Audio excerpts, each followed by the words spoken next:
fa cheme ati ase ba wan ka ne saa nti nsem o ka ne nyina ne so the sister mata ma ye obone afa cheme won so waye me bibia me nso me de ache nti me nkotie nsem a Lilwin edi tu jaw abra oni miji twetwen komoni bi emrasisia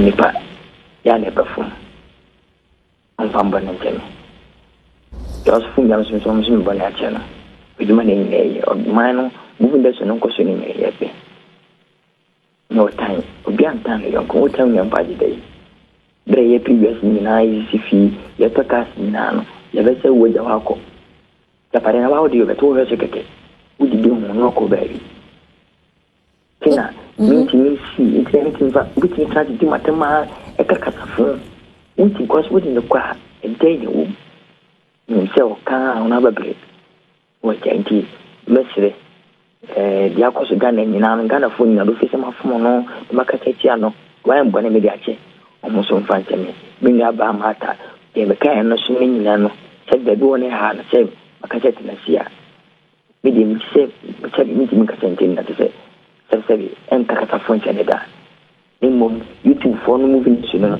o fi so ma ana me braso mo be ni den dikati mo fo pese ni mo se na anya ne da hana enne bi jaka sa video so ijina pana de so Mr. Arnold ni makanyina enne mi abai odi matemi o mi abai fen tunju akata tiami o mi na bi jamu ni na manem ija falrex nem ijina despat anta despat nem no furi sapa nem se onfe na dem ke bi hana on fambo ne temi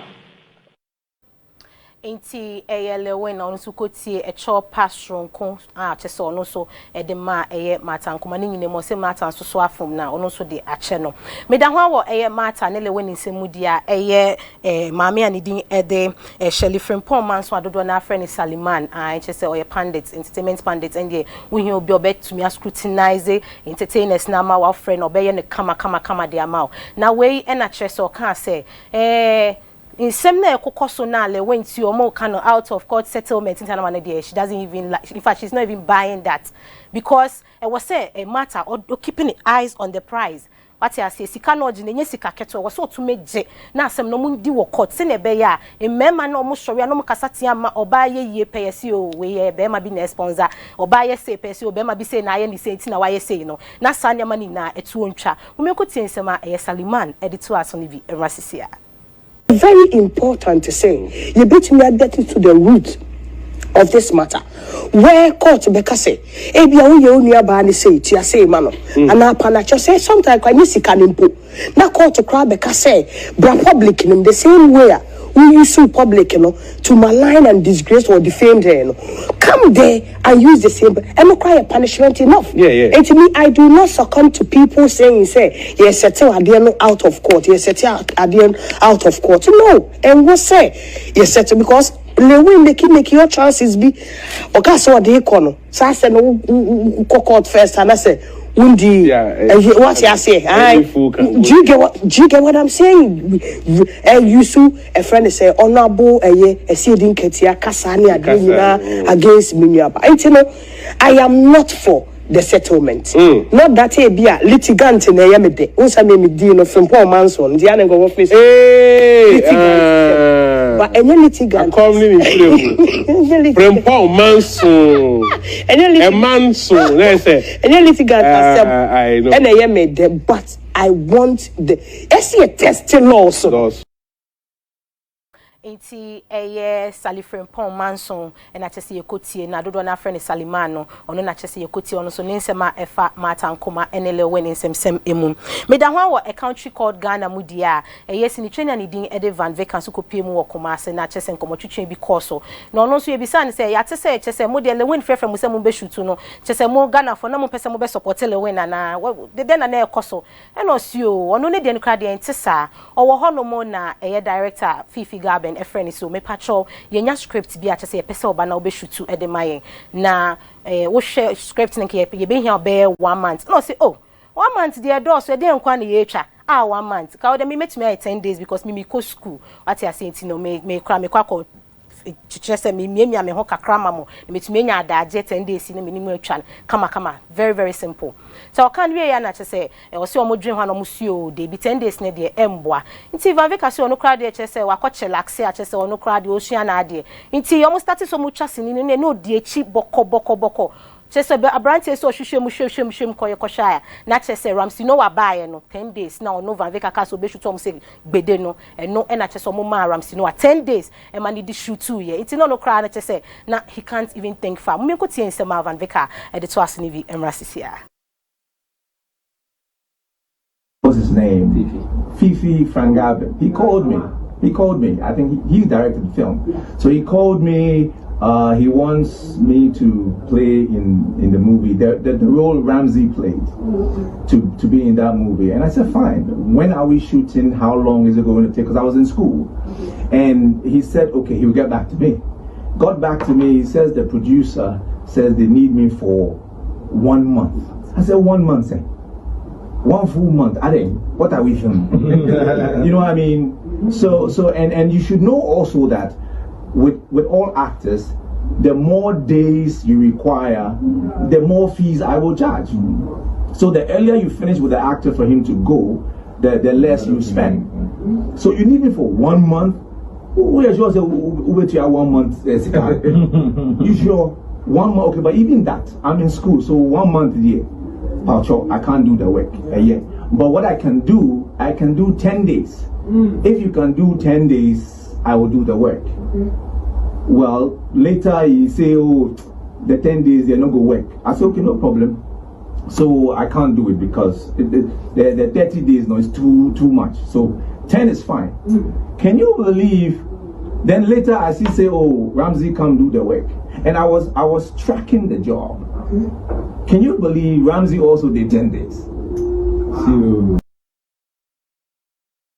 Enti Van Vicker na okochiro no so ntwetwe mu a chese odwo edema a country called Ghana nenti ono ni role na ye ka so be play no went me play no emu ntwetwe mu na chese okoje ye no me free Ghana nsemu di meni atwere eye krofofro so dia we ye ko Nigeria eye P Square I love you I love you I love you I love you I sam interfo eche se ma ye ji nipa with omonyom back to back and I chese 2017 ye na mane ye se interfo o muntemate chese we boni solo we su boni solo ene Mr P ni rude boy yẹn mo ni nemu ni nema ni yekekan ya 2022 ena nyame adom mbebo mu afede chese omusa ma hit upon hit na yẹn ni nam na anu ya 2024 ya chese yẹn kebi hwem ye dwen yẹn ho a na chese yẹn ntafo no mu ba kwa ne din ede Paul eko interview o CTFM a ewo Nigeria na odin sem bi ko tu dwa se eye oni ni nua no ai sisi omuntemate na enso ni nua no e kan se nko mo nya ni coded mo bi aso nte bo no so onwom be 200 da ho a enwom ne krampo no ntumi fan ba out because of the ba out pe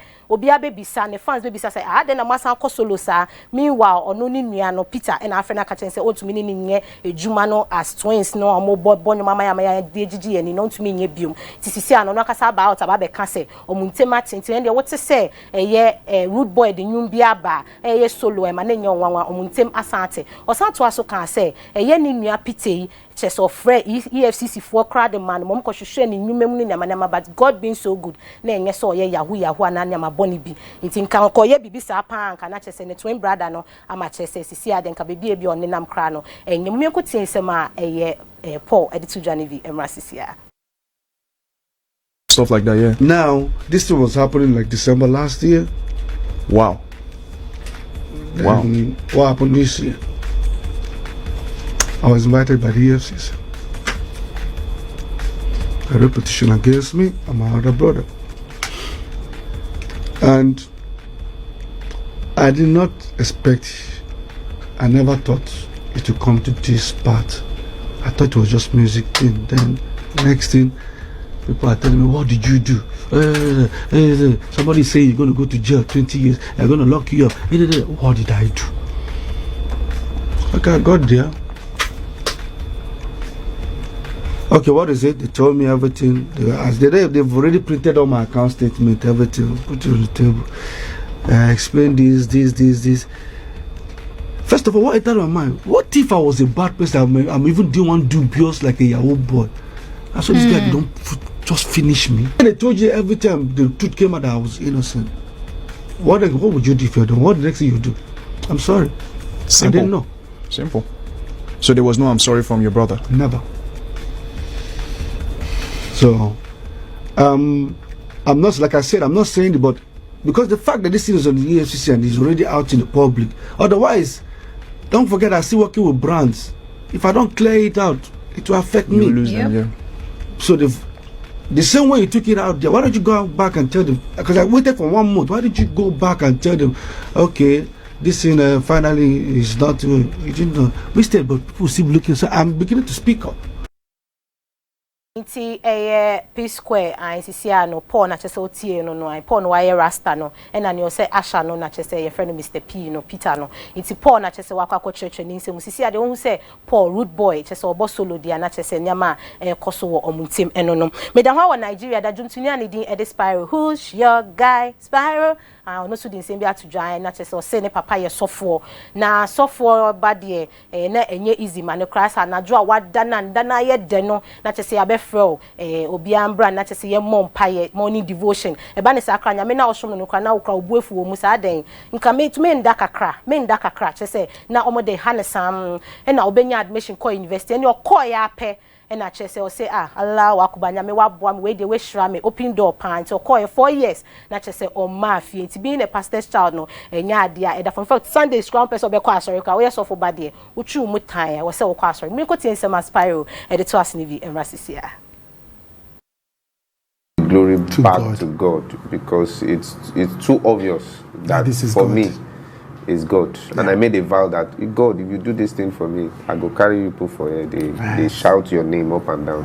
You know, so I'm just so grateful to God. I see myself being sidelined so many times.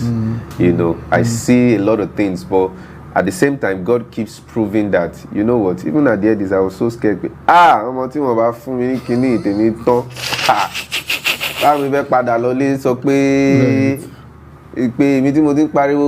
God, you want to put me to shame right there. I mean, if you could see, I guess at some point the camera zooms to my face. And you could see the tension that, God, you are not going to start disappointing me now. Do you understand?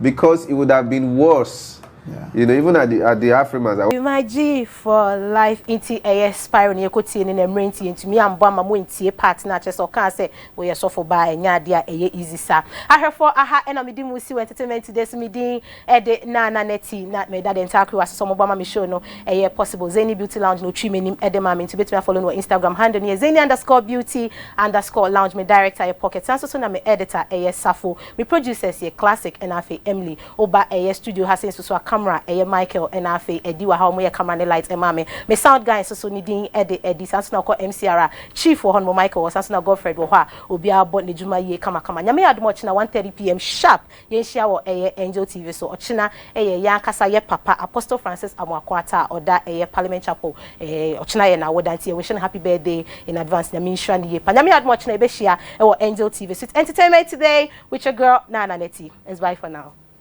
With that big fat butt, wiggle, wiggle, wiggle.